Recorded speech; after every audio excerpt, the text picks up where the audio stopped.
Oferecimento. Bibi, loja exclusiva em Cascavel, calçados para recém-nascidos, é infantil. Venha conhecer, você vai se encantar. Bibi, pra criança ser criança.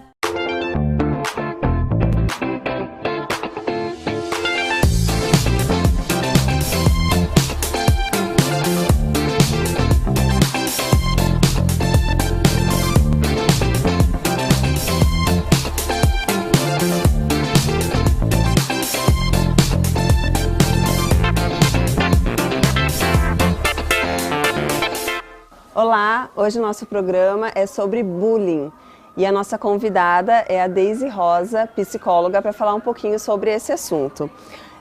Deise, o que é o bullying e o que abrange? Bom, esse termo, né, o tal do bullying que todo mundo fala, enfim. O que é em si o bullying, resumidamente falando, é tudo aquilo que o outro faz contra a minha pessoa e que eu fico magoado, que eu não gosto, que aquilo me deixa numa situação de mal-estar. É desagradável receber aquilo que foi falado. Então assim, mas porque tem gente que tem apelido. Você é o cabeçudo e você gosta disso, então isso é bullying? Não. Se eu recebo isso de uma forma positiva, não é bullying. Se eu recebo de uma forma negativa, que é algo que me desagrada, aí é bullying. Então a gente pode dizer que o bullying é quando chega no outro e o outro se incomoda. E como agir quando é o seu filho que pratica o bullying e não o que sofre? Que nervoso, né? Porque quando a gente é mãe, quando a gente é pai, a gente cria inúmeras expectativas e aí eles vêm e nos frustram de todas as formas, né? E aí é tão difícil lidar com isso. Eu gosto muito de trabalhar a questão do bullying, da empatia.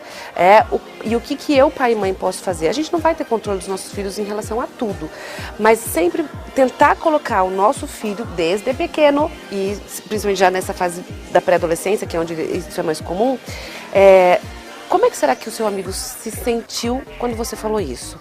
Se eu chamar você de tal coisa, por exemplo, que é algo que eu já sei que meu filho não gosta, que sensação você vai ter?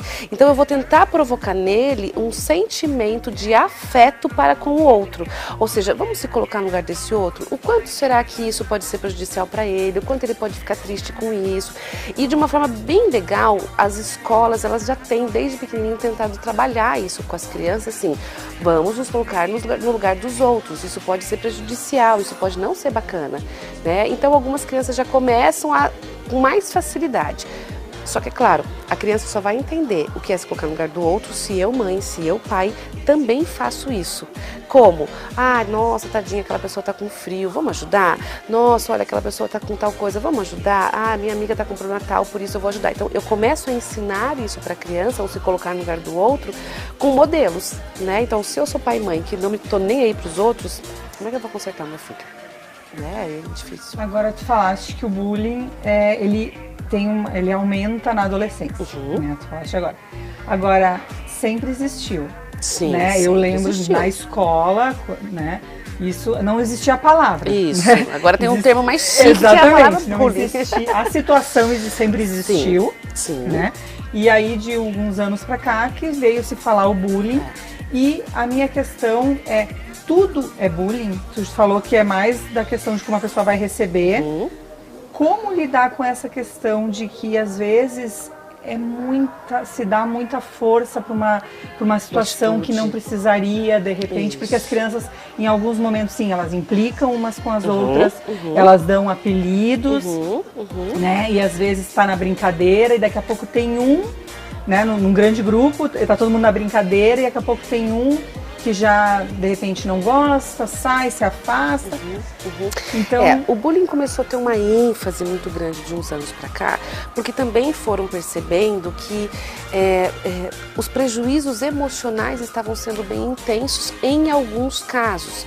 Porque a gente pode dizer, e tem casos assim, tipo, eu sofri bullying a vida inteira, tá tudo certo. E tá mesmo, tudo certo mesmo. Porque e a gente vai aprendendo a lidar com isso, então já que eu não sou bom nisso, eu vou ser bom naquilo. E até o bullying foi até motivador para algo.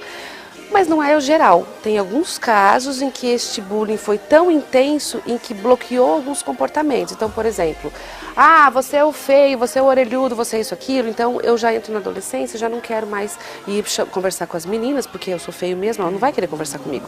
Aí eu já não quero falar com tal pessoa, porque eu não sou capaz disso. E aí a autoestima vai ficando cada vez mais baixa, aí pode entrar num nível de depressão muito grande, e aí se transforma em uma bola de neve. E por conta desses problemas tão grandes, é que hoje tem dado uma ênfase muito relevante para o bullying, para aqueles casos em que realmente tem um prejuízo emocional, cognitivo, às vezes, porque a pessoa deixa de aprender por medo disso, por medo, não quer ir para a escola, não quer fazer a prova, enfim, então tem várias consequências.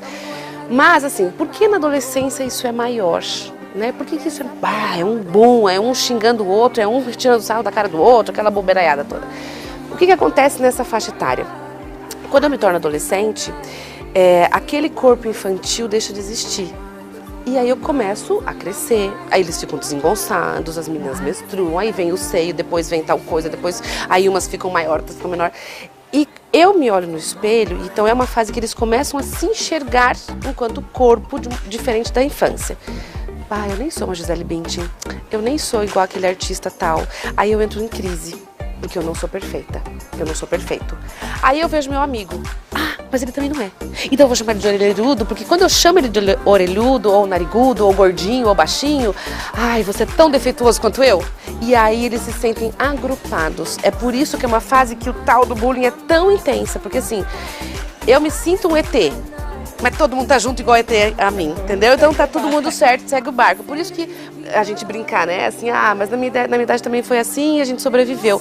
Porque isso aconteceu, o bullying existe desde sempre, só não tinha o nome, né? Só que, então antigamente não era tão ruim? Era sim, alguns casos eram, algumas pessoas não. Então também depende de que base eu venho familiar, porque se eu entendo que eu não sou perfeito, onde eu vou potencializar aquilo que eu sou bom? Então, esse é o papel dos pais, é potencializar. Realmente, meu filho, você não é o mais magro do mundo, você não é o mais alto do mundo. E a gente não vai poder mudar muitas características físicas, mas, em compensação, você tem isso e aquilo que é muito positivo. Eu ia falar pra você agora, Deise. Eu acho que antigamente os pais abordavam ou não abordavam, não davam ênfase a isso. E hoje em dia é dado muita ênfase. O filho chega e fala, por que me chamaram disso? Vou na escola. Vou na escola porque é bullying, porque onde já se viu tá falando isso do meu filho, isso que pra mim, é uma firma, a mãe e o pai, em vez de conversar com a criança, não é isso, tal, tenta se resolver no colégio, tal, não, vai lá resolver. Eu acho pra mim que o pai tá afirmando o que o amigo falou. Na verdade, eu diria que muitas vezes nessa situação, é claro que cada caso é um caso, tem situações em que é necessário os pais intervirem, aí nós estamos falando de casos mais graves, mas em situações mais simples, que é isso, porque o que é importante, o dia a dia, essa bobeirinha vai acontecer com os meus filhos, como aconteceu comigo, como aconteceu com vocês, e isso vai acontecer, a gente, por mais que eles são treinados desde pequeno a não falarem muito disso, é aquilo que eu falei, eles precisam se sentir iguais, então o outro também não é perfeito. Então aí a gente se sente, e tá tudo certo. Mas alguns casos não ficam tão certos assim. Qual é a função desse pai e dessa mãe? O que é que eles podem estar auxiliando nesse processo? Eu diria que, vamos pensar isso que seu amigo falou. O que disso tem relação? Por que ele falou isso pra você? De graça? Do nada? Você provocou? Então aí é um outro quesito, porque nem todas as crianças provocam, mas a gente sabe que tem algumas que provocam. O que é que você também falou pro outro? Você brinca com todo mundo, mas ninguém pode brincar com você? Então qual é o perfil do meu filho? Ele realmente é passivo, que só recebe, ou ele é um ativo, que também incomoda os outros? Então, antes de eu ir lá reclamar, eu preciso entender qual é o meu filho, que filho eu tenho dentro de casa, né? Será que ele é tão santo assim? Será que não é? Então tudo isso colocar na balança para daí eu ir lá questionar.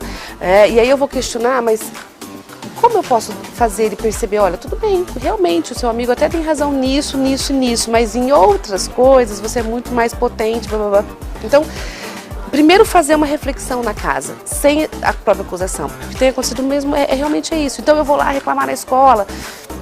Mas espera, vamos trabalhar essa criança. O que está acontecendo? Daí é isso que eu vejo. Daí a criança parece que ela tipo, minha mãe vai lá, minha mãe me defende. Minha mãe me defende, tá. A próxima vez isso vai virando rotina. Só que a gente não vai ter mãe no nosso pé a vida inteira para resolver os nossos problemas. Mas É o aí que é tá. isso. Essa é a questão que eu acho que deixar as crianças, essas situações de criança assim, me chamou de determinada cor, que acontece, não é tão grave, né? Eu acho que a mãe vai lá e coloca a gravidade naquela situação e não deixa a criança tentar resolver. Além do que tem mais um ganho, né? Olha só, minha mãe parou a vida dela, foi lá na escola para me proteger. Então, olha um outro ganho que eu tenho isso. Logo, se eu sou aquela pessoa que quer a atenção de pai e mãe, e vamos lembrar que muitos filhos querem a atenção de pai e mãe porque as mães e os pais estão na loucura do dia a dia.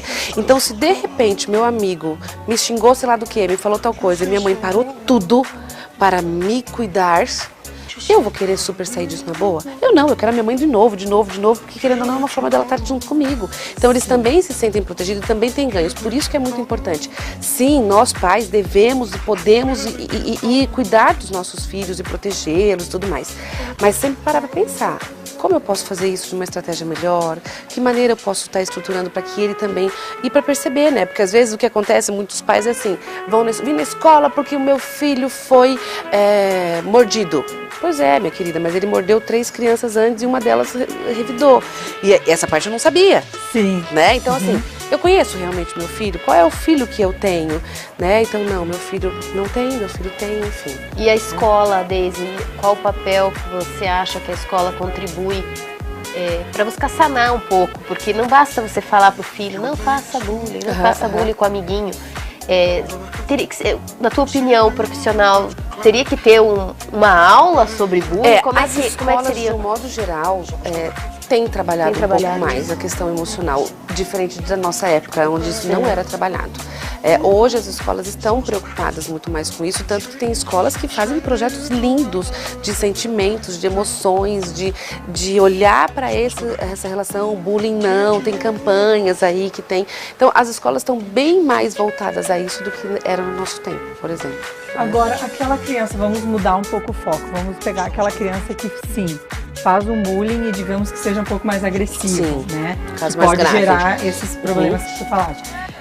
Como a escola, pais e mães, enfim, agir com essa criança? A gente precisa buscar um profissional que ajude a gente a lidar, né, descobrir as causas, enfim.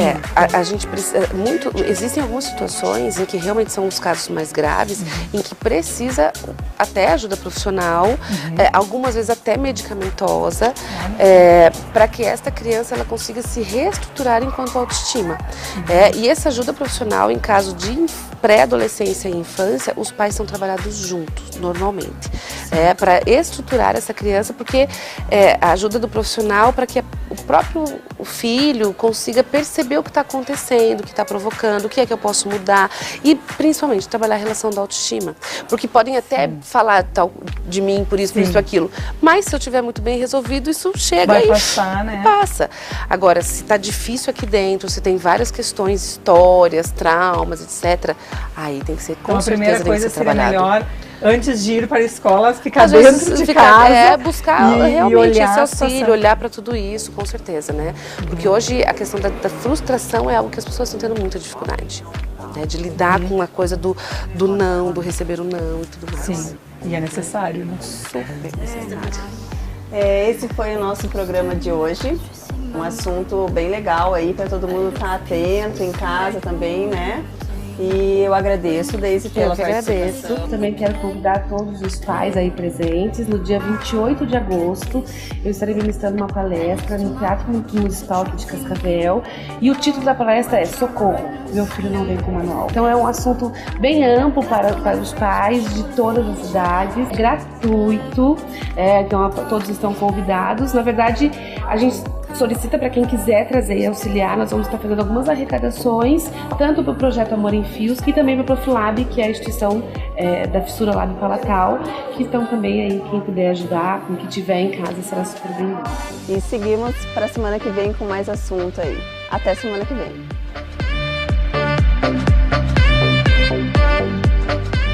Bibi, loja exclusiva em Cascavel, calçados para recém-nascidos e infantil. Venha conhecer, você vai se encantar.